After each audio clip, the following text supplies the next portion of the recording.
จันเหล่าซงก็อันมันนี่เกมก็เอ็นชวนนินเนี่ยจันตากันนี่ชวนนินก็ว่าจันเตียเจียบจังเรามาเซ่ไฟแต่ละนี่นางนินก็ restrictionมันนี่เด็กข้าก็เราใส่เบียร์นี่ชัววัน UFC 281นะก็หมดเลยเชื่อตัวเนี้ยสุดาชวนนิน easy เกมอ่ะปีกัดชวน middleweight 打穿那个赌本嘛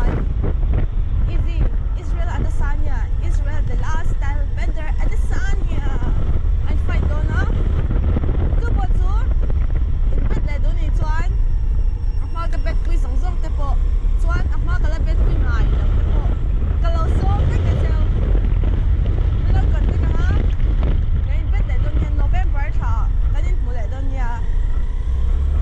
ก็เขาเสร็จเลยตรง一场哪看你是跳到没住，一样哪看你500个贝塔，做你飞楼的紧，你飞楼给忙没打那边的呀？哎，那样还我觉得你是，先做不得，先不让还，如果打长辈多，还得按你这边按你，先不让还，先不让还，嘛你现在搞下乡土，你下个谁来卡？哎，你这样。akan 500 ka petaton at taklaw ta siya ka 500 ka kalosa mase sterling akanin 500 another 500 ka pet dia alaw ta ke siya kan recover le siya siya tu ang machine no ni to ups and downs sa oma kan down rin thailaw kan up rin thailaw ko ka balance alaw balance na ni tu bang chuanin kan tu le kan law down sa put kan mai law up tu alaw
cái nó mấy cả cho nên cần GoPro mình lạc sạch đấy à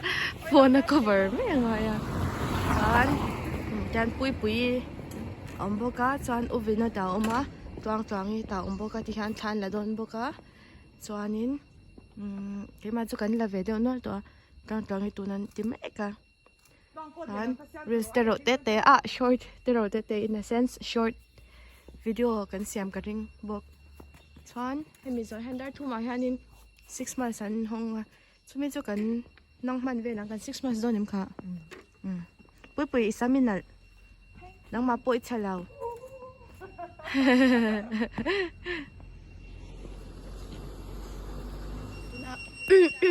trong video tuần shoot để mấy cả chuan cây chu cái chạc chu phần nào mà chuan cho chuông tim đà lên cân noa nung à son pui à oma chuanin ni zana Islam mahachef achak a khoi lam panga achaka noam hi ka ti ve em mà chu chu sấy lẩu thay lẩu sấy sấy chu chu ai zo khô với cái phong là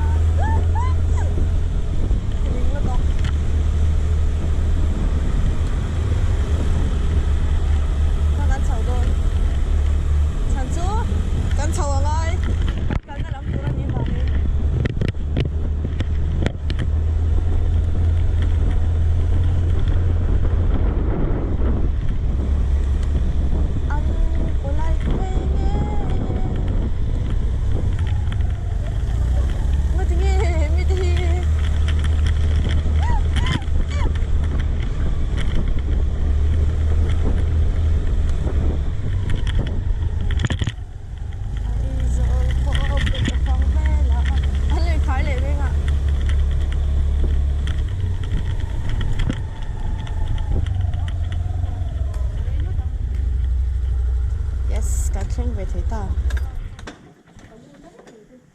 cái này là tram cái phone này cần là sao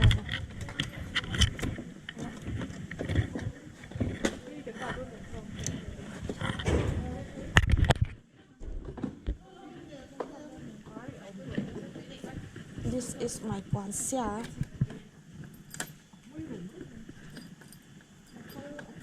à thar rim này